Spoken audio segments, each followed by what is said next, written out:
Hello again. This is Charlie Bellefontaine, and you are listening to the Homebuyers Hour, or I'm sorry, the Chicago Housing Experts. Look off and leave the country. That is a true story, but I'm sure he will come back, but we'll address that then. But right now, I'm just going to leave it as he fled the United States of America. So we did bring in another real estate agent. I want him to introduce himself. His name is Giancarlo Bargioni. Giancarlo, please give us the lowdown, who you are, what you work for, how long you've been in the business, and why you are my favorite real estate broker. I said that right in front of Steve. Right in front of Steve. Steve who? Just right in the head. Okay. Right in the head. So, Giancarlo Bargioni, Dreamtown Realty. You can find me at Giancarlo Bargioni Group. That's my Insta. Contact info 773-484-7744. And why am I your favorite agent? I'm just better than everyone else, Charlie. That's just it, man. Steve, I'm sorry. It's just okay, it man. hurts. It hurts. Okay. It hurts. Hurts a bit. I'll let everybody know the secret. You know how you become my favorite agent? All you got to do is show that you really care about your clients. All right? And that's all I ask. When you put your clients ahead of yourself, then you become one of my favorites real quick. Steve, please. True fact. Steve Davis, Real Brokerage, Kamar Group. You can find me at I'm Steve Davis on my Insta and Facebook. My number is 312-513-6314. And Joey, I need you to tell me who you are and tell me why this economy is going to come crashing and burning and everybody's going to be dead. All right. All right, cool. Well, I'll live in that reality. Here we go. Joey Mathews, NMLS 1330694, the VA Loan Nerd. You can find me at thevaloannerd.com across all the social medias as at the VA Loan Nerd. You can call or text me at 630-235-2405. And the economy's going to be crashing down because Trump became the president, the world's ending, and whatever else you want to throw out there. I will say this, that the ADP jobs report had a major whiff today. Did not see a huge market reaction to it. And then what does that mean? Hold on. Back up and give me jobs more. data, private payrolls. So right. A lack of new hires in the private side of the economy. Okay. Yeah, we have the oh my God, sorry. So I became the caretaker of my father-in-law 2 weeks ago. So I've been working from home and will be for the foreseeable future. So if you hear my kids in the background, it's because of my new reality. It's all good. I love those kids. I love it. But the non-farmers payrolls comes out on Friday, and I think we're going to see. Well, I mean, I got to see what they're expecting, but I would imagine that's going to be a big whiff with the layoffs and lack of hiring in the government and public sectors. If that does in fact happen, we will see mortgage-backed securities rise, which is a good thing. We want mortgage-backed securities to rise because as those rise, rates fall. Over the last month, actually over the last 3 months, we have seen the market dip heavily, and it bottomed out back in January 13th, and since that time we have regained our losses, so we're back to rates where they were at the middle to beginning of September, but not yet approaching where we got to in, I said December, right? I meant December, but not approaching where we were in September. So at the end of the day, yeah, man, we're waiting to see what the Trump tariffs are going to do to the economy, right? Or if they're even going to happen. Let's be realistic, all right? We don't know. Yeah. Nobody knows what's going to happen. There's always been a bunch of gibbly-gock and, things that are said and things like that. But actions do speak louder than words. Gibbly-gock. Gibbly-gook? Gibbly-gook, yeah. Checking. Yeah. No, that's all right. It's in the Webster Firehouse. Dictionary. I know how we talk. Right. It is what it is. Tomfoolery and ballyhoo. Malarkey. Yeah. We'll get all those good words out in there. So we really don't know. And if anything has happened or proved that it's happened in the history of this great country, is that it's never a straight line where our economy goes. There's always going to be an up and a down every time that comes in there. But when you step back and you look at it over many years, it's always been on an incline. And I always go back to thinking when I got my first full-time job as a firefighter paramedic, I was making $14,500 a year. And people look at that. How do you survive on 14? Back into the early 80s when it came into that stuff. And even when I started in Northbrook, that was 25, less than 25 grand a year that I was making on that stuff. And, after 30 plus years go by, you find out that your income increased by 4 times, all right, where it comes into these things. And not only that, but I think the house prices did the same thing. I know back in the late 80s, that's when I bought my first home, or actually, I'm sorry, early 90s. It was 91. And we paid $100,000 for a Georgian in Elmhurst. I don't think you could get a condo in Elmhurst. You can't get a studio. You can't get anything for $100,000 anymore. But the point I'm trying to make, and that was a starter home at that time, and it was a lot of money to me. All right, at that time, and Sonny, Patrick is listening right now, so he's giving us a little bit of grief from me telling him that that he's not in the country right now. So he's texting me, as well as I deserve that. All right. But I do want to, talk about where we're going in the future. And, there's an old saying that I live by. I'm willing to predict the future as soon as it becomes the past. If I knew all that stuff, I would have bought Timex stock. I would have bought the Frisbees. I would have bought hula hoops. I would have bought a whole bunch of fad stuff if I was able to predict the future. But nobody really can. They get ideas. They take guesses. Sometimes you win. Sometimes you lose. But I think that the one thing about real estate is it's always been consistent, all right, especially here in the Chicagoland market. We don't have the big dips and the big, climbs that come into that stuff, but it has happened. Go back to 2008, we had a crash, it was legit, but we recovered with all that stuff too. And I got a feeling, because Joey mentioned if the tariffs go through, yeah, I could see how that's going to slow things down. If a lot of people end up losing jobs, when you start thinking about federal government workers, the more unemployment that we have, well, then how are they going to pay their bills? I mean, the good news is they're getting buyouts, so they're going to have income until they find something else. So that I'm kind of happy for them. But there's a whole bunch of what ifs that we just don't know about. And that brings us up to today's question was, should I rent or should I buy? And Joey, I know you shot out there right away that you should buy. And I'm like, well, maybe now's a good time to sit back, a little bit and stay in a rental for another year and see what happens. I like to make that side of the argument, and hopefully I'm going to lose. But Giancarlo, if you don't, or you know what, Joey, because, I want to get your opinion on this stuff too. Why do you think the buying is the right move? And please don't tell me just to sell more mortgages.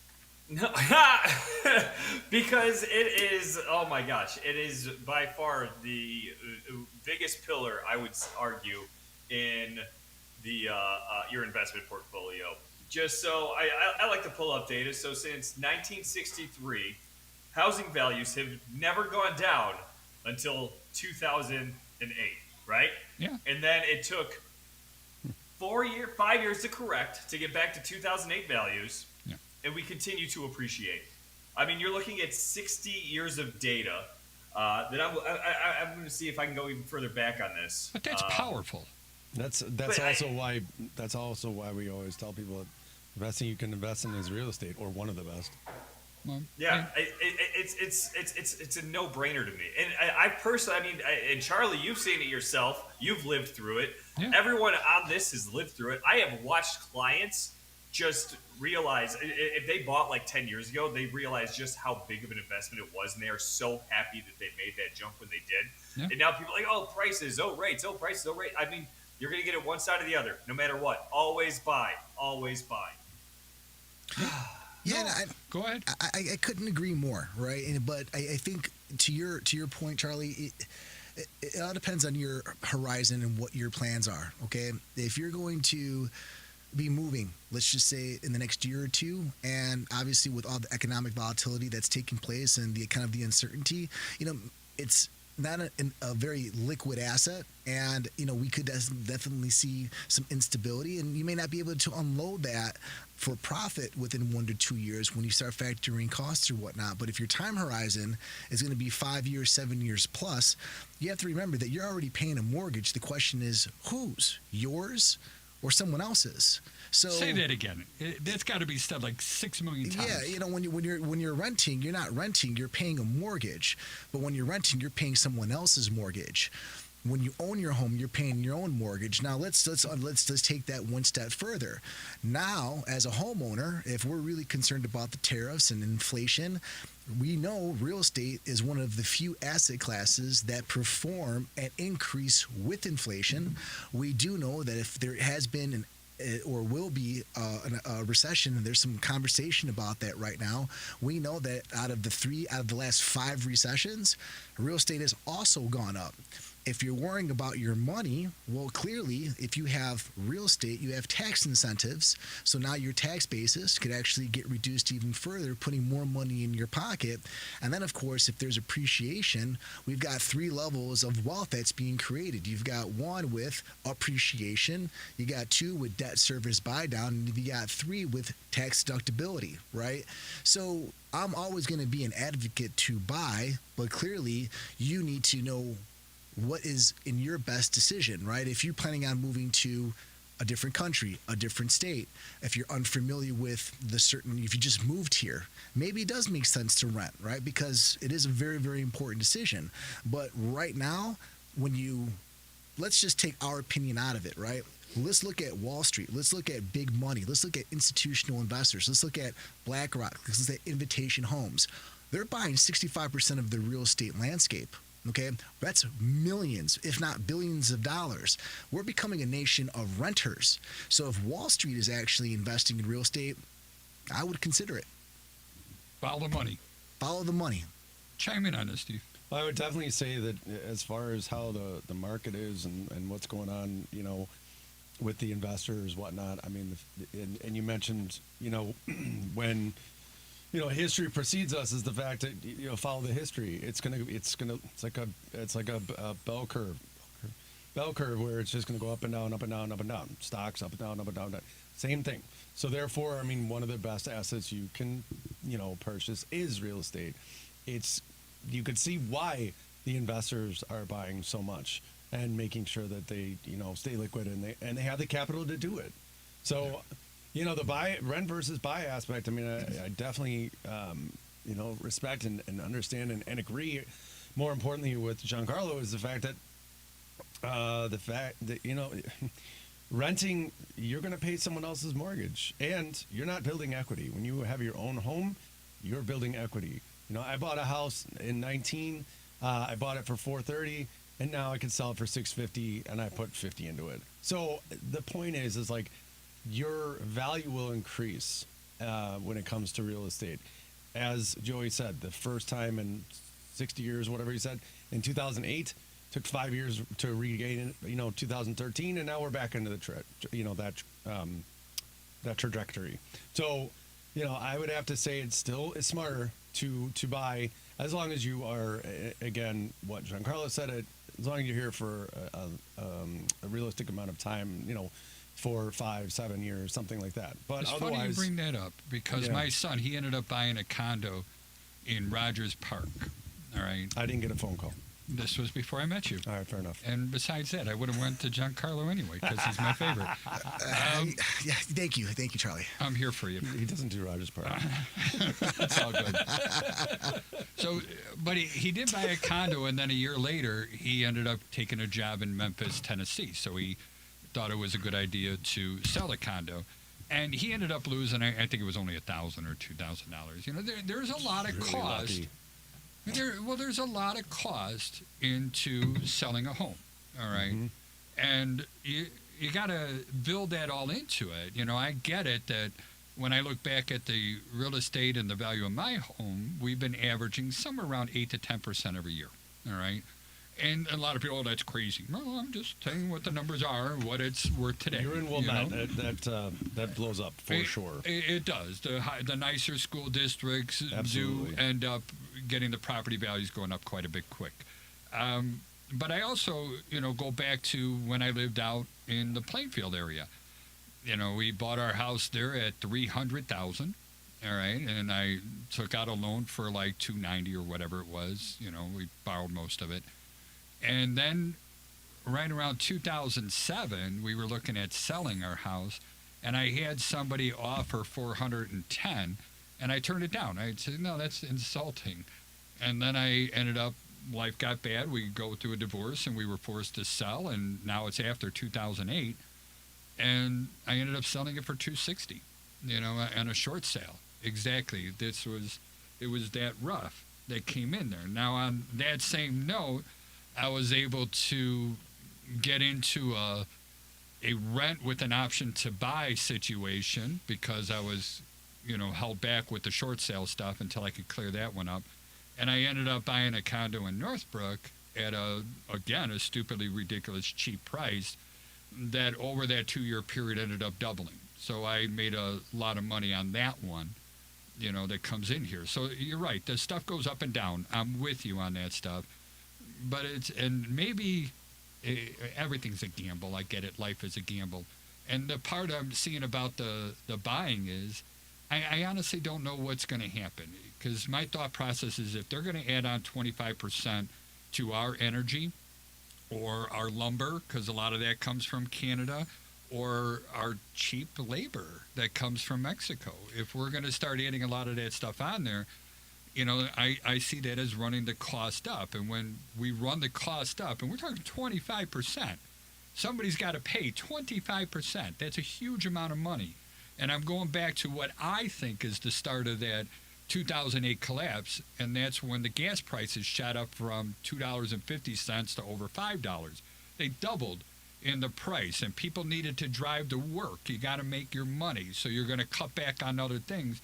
And those people that relied on the other things, such as restaurant workers, travel industry, hotel workers, they all lost their jobs first, and then they couldn't pay their mortgages. Those houses go into foreclosure, and that's what actually bottomed out most of the market. Was it goes all the way back to supply and demand. I get all that stuff, and that's when I'm kind of, is this going to happen again? Well, and maybe I just got a punch in the face last time, and I'm just a little bit skittish. What?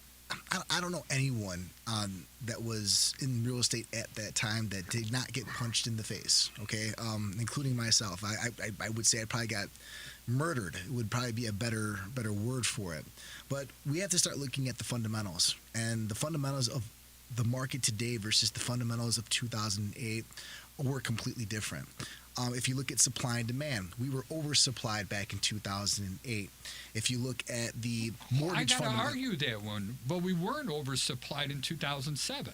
We 100% we were. That turned like a light switch. No. So what happened was we had an influx of builders and anyone that there was so much money and there was so much momentum there was a lot of building. So much momentum in the market that we had developers building at such a rapid rate. So not only was there an influx of development happening, right? But the what was the wild card that really kind of was the domino effect was we had mortgage fundamentals were not there. To qualify for a mortgage back in 2008, all you needed was a 500 credit score and a pulse rate, and you could probably get 3 mortgages at one time. But no one's talking about that. No, but the reason that was because the real estate was so powerful and it was going up. Well, no, it was artificially propped. It was artificially propped. It was artificially propped. All right, 100%. It was artificially propped. So what happens is now you have all these people who weren't qualified to get a mortgage to begin with now start to default. That started the whole domino effect on top of all the existing supply that was already there. All right, so now if you actually look at the mortgage index, the mortgage availability index, you'll see that they're not giving out mortgages the way that they used to. All right. If you look at notice of defaults, they're not there, or at highs, or the level of delinquency isn't there. If you look at foreclosures, they're not there too. Right. So when you look at the fundamentals right now, what caused the collapse of 2008 was real estate. Real estate caused the recession. This recession is not being caused by real estate. Right. So real estate is going to continue to appreciate with inflation. So yes, is it going to be troublesome for a lot of people? Is there going to be some cutbacks that people are going to have to make? 100%. Do I see the level of appreciation increasing as rapidly as it has the last 4 or 5 years? Probably not. But do I think it's going to increase with inflation? 100%. Why?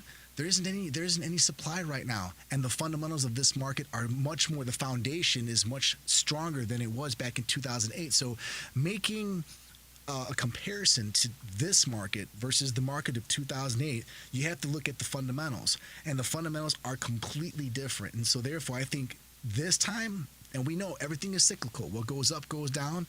The sun rises in the east and sets in the west. All right, there's gonna be a storm. All right, and it's coming. There's no ifs, ands, or buts. It will be here. But when you're looking as an asset class that's going to actually sustain that windfall, I think real estate's in a real good position. Joey, what do you think? Dude, I mean, just anecdotally, over the course of the last week and a half, I've had 10 new contracts. I've had 17 people going for refis. So what we've been talking about for the last few years is, buy when you can before, people have been waiting for this rate change. And when it happens, it's great. You can refinance, right? Because values continue to go up, right? The demand does not the supply is not outpacing demand. Demand is only getting worse. I have 3 new leads just from this morning. It's not even 10 a.m. or 10:30. Same right? here. It's just. Yeah, no, we're booked out over a week already, Joey, and I got people begging to pay double our fees to squeeze us in. I get it. I'm right there with you. It's been like this for years. And it's getting worse because now the people that were first-time buyers in 2021, even though they have those golden handcuffs, their families are growing. They're becoming the second-time buyers. They're selling those houses to the first-time buyers. So for some people, like rates going to be the only thing they care about until they realize when they're back in the market that if they had bought, last year, the year before, this year, that even at that higher interest rate, they were still going to be insulated. There's so much insulation in the mortgage world because of how we qualify people. I agree with that. And the thing is, though, it's not even about the rates right now. Like, I was telling a story this morning at breakfast, and I have clients that just buyer clients of mine. They have gone through this before, so they know the game. Okay, first-time home buyers, God bless them, because holy crap, this is a tough market. So last night, 14 offers. We had to go 50 grand over. They did a non-refundable earnest. They paid my buyer fee. Did you hear Joey sigh? Yeah, he's like, oh my God. They did all these things, 14 offers. And they listened to me. We got it done. But how scary is that? And that it's on a $500,000 under $500,000 property. Like, it doesn't matter the number. It doesn't matter what's going on. The market itself, if you don't have a trained professional like Giancarlo and I, man, you're in trouble, because you have to be so strategic in this market, and it has nothing to do with the rates. Because as you mentioned, Joey, the rates go down, I don't know, a third, a fraction, whatever the number would be, a 0.00004, and all of a sudden you have $1 million buyers in the market. So now you have even more. And I don't care if it's a $100,000 property or a $2 million property, $2 million type of property. I did that last weekend. We saw 3 properties. One of my clients is like, all right, I'm ready to go on Monday. They're all gone with multiple offers over the weekend. All of them. Between 1 to 2 million. Like, it's an insanity market out there.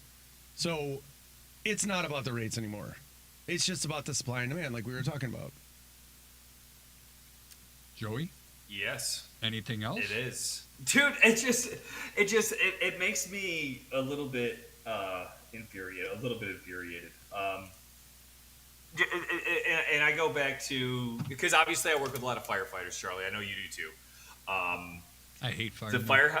The firehouse economists, they sit at the freaking table and they talk about, oh man, it's a terrible time to buy. It's the most negative effing people in the world, dude. I know. I was one of them. It's a misunderstanding of market dynamics, right? And when you really understand your history and you really understand the fundamentals of a real estate market, and you know how to watch what indicators, we can't predict, but we can properly analyze. And it's just not there, right? People, still are getting married. Still, people are getting Life goes on. Life goes on. There's families. People are still getting relocated. Okay, those golden handcuffs are only going to be on for so long until you outgrow your home and need to be a better house. But and Joey, you'll correct me if I'm wrong on this one, but the historical average is 6.3%.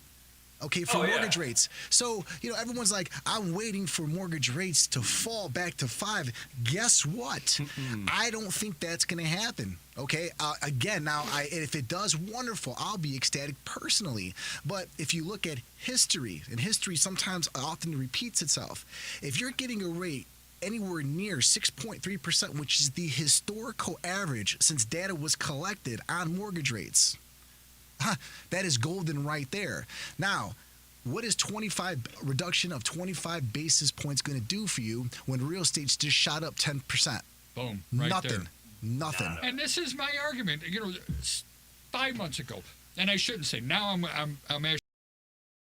We were talking about, things were slow. We were staying busy. We kept, doing work and stuff. Transactions were still happening, but it wasn't now. All right. And Steve, you just told me that person, if they would have bought, 5 months ago, they would have saved themselves, well, let's do 400 times 3 times 12. So roughly $75,000 is the math that I came up with based on what you just said. On top of the $50,000 they had to pay? Sure. No, I was adding 25 yeah, grand exactly. Now to I the 50. Then add another. Yeah, exactly. So the thing is, they would have been able to do that, but the fact is there wasn't any inventory, or they took a break or whatever. Like, these particular people took a break, and I understand why. But at the same time, by doing that, then we have a conversation. They're like, "Oh, how's the market? We're looking to buy again. They bought. I sold one of their properties. Now we're buying new property, and then they have another person that need to buy it for." And the thing is like, I had a conversation with them 3 months ago and said, "Guys, you need to get in now. If you want to wait, I respect that. I'm with you till the end, even if it takes a year." But the thing is that you're going to come across where we're going to have, again, with multiple offers. At that point, I think we barely had multiple offers, maybe like 1 or 2 on a deal. It wasn't like it is now. No, there were 14 on this one. There was 12 on one I did the other day, and I did not win because my client couldn't play the game as much as these clients could. And the thing is like, not everyone is the same. Not everyone is going to be equal. So when it comes to this, it is crucial to understand. That's why Joey says jump in now. That's why Giancarlo says jump in now. That's why I say jump in now. Charlie says rent. Charlie, go home. Charlie's sitting pretty on that. Charlie's an old man. He's an old man. Exactly. Charlie means rent from him. Yeah. Charlie's going to go buy investment properties. All right, I'll give you a negative to renting. All right, here. Well, a lot of these like to start and end somewhere around May, June, July. Is that a true statement? Yeah, it's prime rental. It's prime rental time. All right. Between April to August. And people say differently. I did rentals for 6 years. I guarantee you that's what it is. I agree with Steve. And okay, so the point I'm trying to make is that, and we know that it's cyclical, by year. We know that when we start around Christmas time to the Super Bowl, that's actually the slowest real estate time. I know we were all busy. Give me a little time. But those seem to be like the area where the buyers have more leverage. I saw a scale one time. It was a pendulum swing.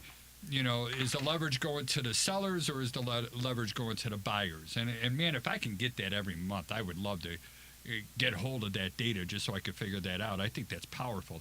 But I really think that right now, man, this is a very seller's market. No, it's not even a question. Yeah, it is. And I mean, it's almost pinned seller's market. If sellers, I mean, seriously, sell your property, have a lease back situation, rent back or post-possession close for 60 days. Close in 60 days, have 60 days, you have 4 months to find a property. That's the best call. Or just don't pay the rent. How long is it going to take them to kick you out of there now? So that's like a whole year, right? So you got a year or 2 months to find a place. No. Doesn't work that way? All right, that was the comedian portion of the show here, so please forgive me. Joey, why don't you go into this? The mortgage aspect is you can do a post-possession close for 60 days, correct? Yeah, if you're going to do longer, I don't want to see that on paper. Meaning Let's that be is real. illegal, folks. Yeah, yeah. Don't do that. Right. No, it's because after 60 days, it's considered an investment property. So all the terms that you signed as a primary residence are no longer valid. Anything over 60 days, unless it's a VA loan, we got some ways around that.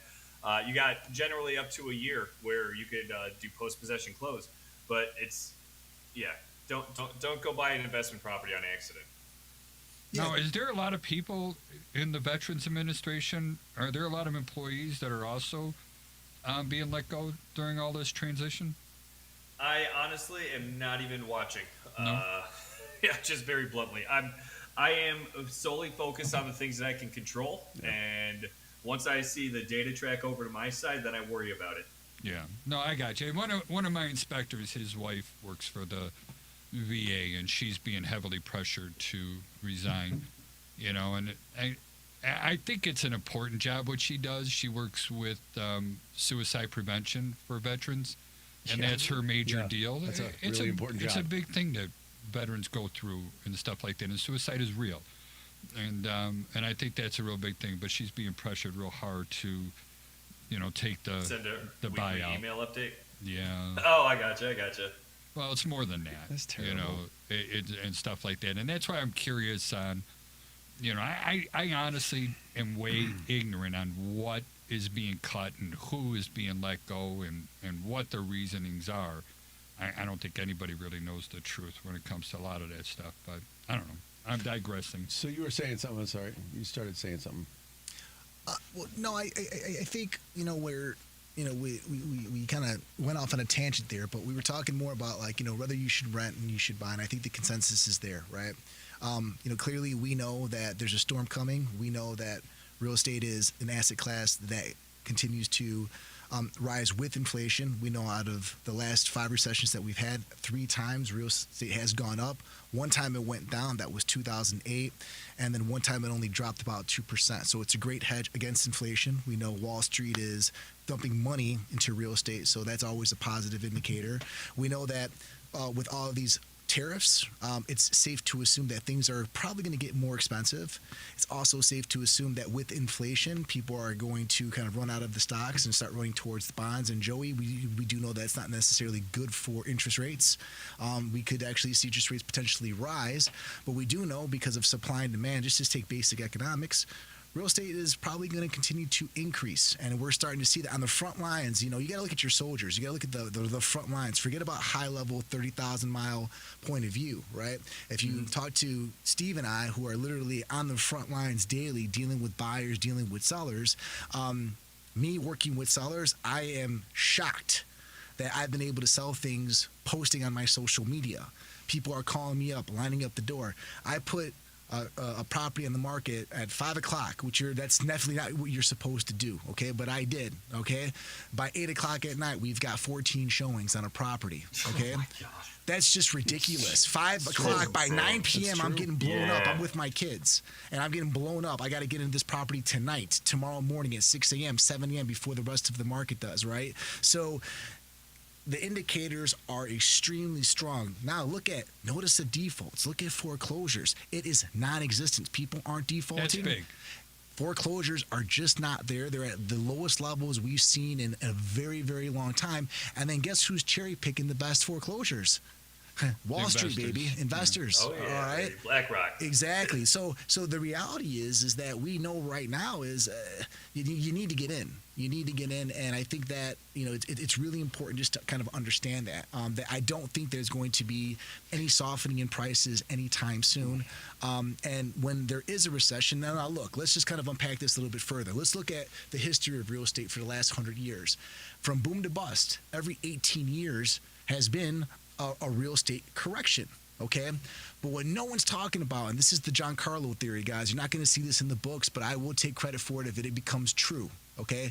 2020 reset the cycle, all right? Because 2020 was a once-in-a-year black swan event, the pandemic, where we saw rates dropped to 2%. We probably would have seen a correction had that not happened. But because that kind of reset the market, in my opinion, where rates dropped down to 2%, 3%, okay, which is wild. That just gave the market a tailwind, all right? And here we are now. So I think the correction already happened, and it was so mild, people missed it.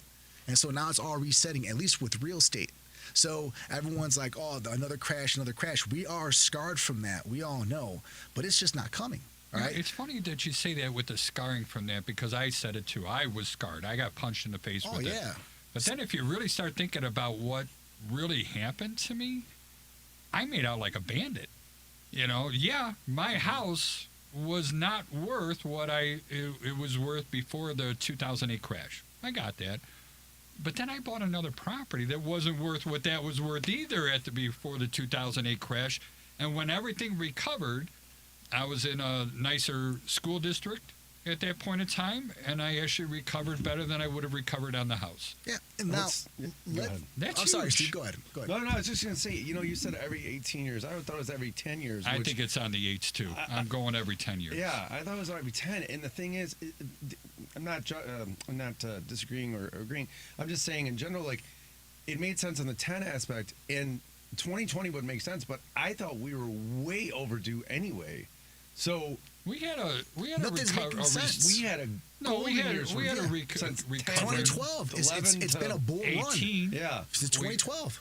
Yeah. Joey said it. Yeah. 2012, the market re-corrected in 2012, Yeah. and it's been on the rise since. Yeah. So if you look at, if you say 10, the data that I'm reading, which could be inaccurate, is, around 18, right? So I was always telling everyone, that 2024, right, that's probably when we were going to see this, 2022 is probably when we were going to see this correction. I thought there was going to be some fractures in the market, the fundamentals just weren't there. That never came. And then 2020 came, the pandemic, rates just dropped, prices inflated, they'd shot up, and here we are now, right? So and there's no inventory. And there's nothing. The rates are higher. There's no indicator. are higher. There's not an indicator out there that would suggest real estate's on the decline. So do we think we're going to be shooting fish in a barrel type, so to speak, in the next year or two? What do you mean by that? So what I mean by that is you were able, everyone was able to find a property. Everyone was able to buy. Everyone was coming out there to look. Everyone was selling, so on. So shooting fish to barrel meant just basically it was such an easier market because there was a ton of inventory. It was such an easier market because the negotiation You're was talking about buyers. right, buyers Okay. and sellers. All right. I mean, so yeah, I mean it's more buyers obviously, but do we see that in the next couple of years? I don't think it'll get to that much. I don't think we're going to see inventory come back to the same levels that they were during that time. I mean, I remember back in 2012, you could go out and show a buyer 13 properties and then maybe even get in a second time. I didn't like any of the 13 properties that I saw today. Let's look at 13 more. And there were 13 more to go see. God. You could show someone 30 properties in a week. And it was there. It was just that much inventory.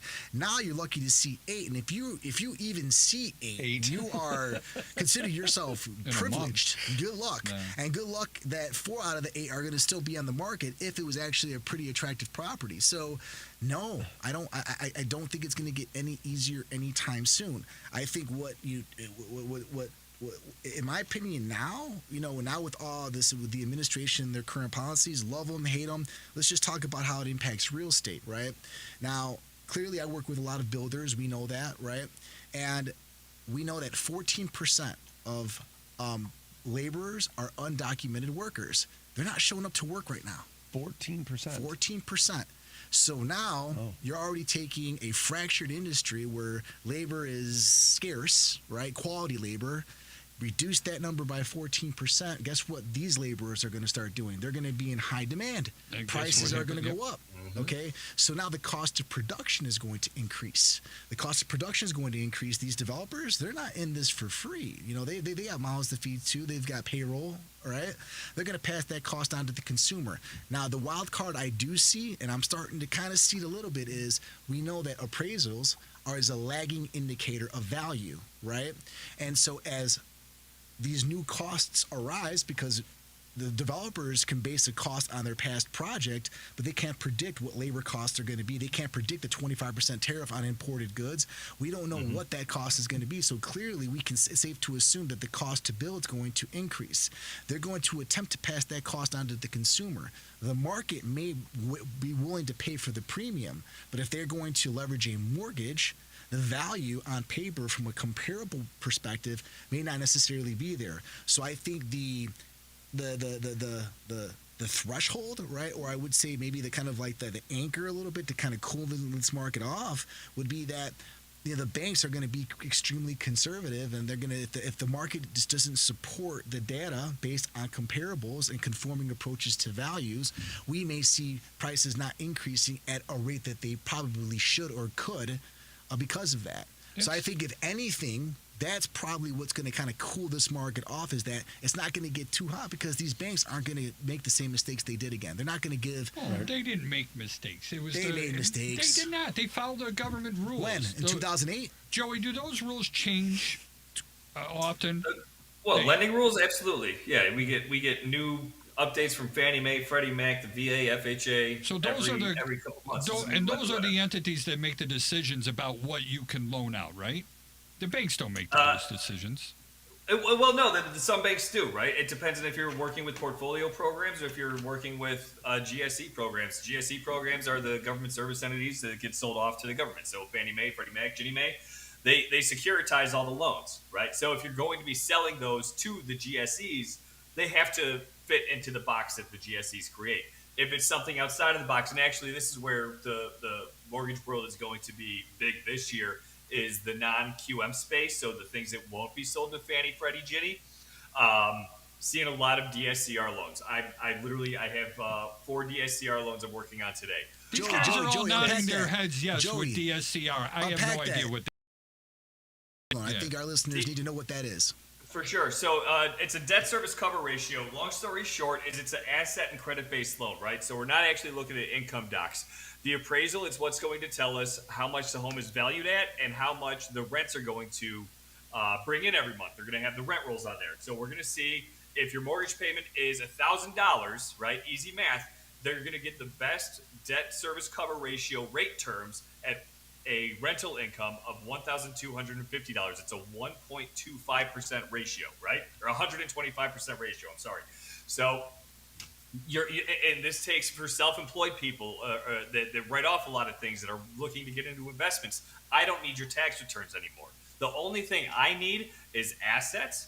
Make sure your credit's pretty decent, right? So anything over 660. Actually, I think I have investors that'll go down to 640, but again, it's purely based off of what your mortgage payment, your total PITI, principal, interest, taxes, insurance, and association dues, versus what your rent is, your area rents are going to be for that property, right? Very popular right now. Very, very popular. And most investors are going that route rather than providing the tax returns, providing W-2, providing all the documents, because it's an easy loan to do. But it's not a GSE loan. It goes to non-QM investors, who are places that have funds that create their own rules to support these. And I love it. I'm sorry that I was arguing with you a little bit. No, please. It's good. This is important. I always feel that it's, our federal government is basically what sets all the laws and the rules that the banks follow by. And when we make it lean or easier to get the mortgages, then, they're going to qualify as many people as they can. Let's look at now. So now the regulations are and lending standards are far more strict. And Joey can correct me if I'm wrong, because and this is not my expertise, right? But prior to 2008, there wasn't Dodd-Frank. Okay, it was the wild west. All right, banks weren't talking to each other. There weren't databases. There were mortgage originators, not Joey, but there were mortgage originators that were wild, that they were going in and they were lending multiple mortgages on one person, submitting the loan application to 3 or 4 different banks. You had one buyer qualifying for four $400,000 properties, and the banks didn't know about it. So you had a lot of that loosey-goosey, wild stuff propping the market. You had ghost mortgages. You had bad appraisers. What's a ghost mortgage? Ghost mortgage was the people would put silent second mortgages, right? On properties, and then pay an appraiser XYZ to inflate the value. There was an episode on Sopranos. No, it was. Well, I actually lived through it. You know, it wasn't a movie script, Charlie. You know, but Yeah. you know the truth of the matter is, Well, is that Sopranos was real too. Don't even try and argue that. Oh, 100% it was. Thank you. The best show, one of the best series still to this day ahead of its time. So I will not argue about Sopranos. Matter of fact, I watched it the other day. But when we talk about real estate back in 2008, it's just not. It was completely different back then. It's not the same what it was today. So the real estate collapse was what caused the recession of 2008. The lack of fundamentals, the lack of standards of 2008 is what caused this whole crisis. Today, those standards are in place. This market is a lot stronger than it was. Okay, now. But those regulations can change, and I guess that's where I was going with all Well, this no, stuff. no, And that's why I asked Joey, how often do they change? Well, I mean, Joey, you could even say now, look at what happened in Surfside. Yeah. The collapse. Yeah, You know, Surfside. Oh, yeah. Now, if you got a condo development and in the meeting minutes they have anything related to any type of structural integrity, soundness, garage repairs, facade restoration, Balconies. Fannie Mae may say that's ineligible. Yeah. And now you can't lend on that property. So now, if anything, standards are getting stricter. They're not getting Extremely. looser. Okay, I'm good with that. That does not upset me. Yeah, and that's actually really good because at least you know that there's standards and regulations in place so that we don't actually see the same thing that we saw. Now, you know, but again, you know, let's just take the lending out of it, right?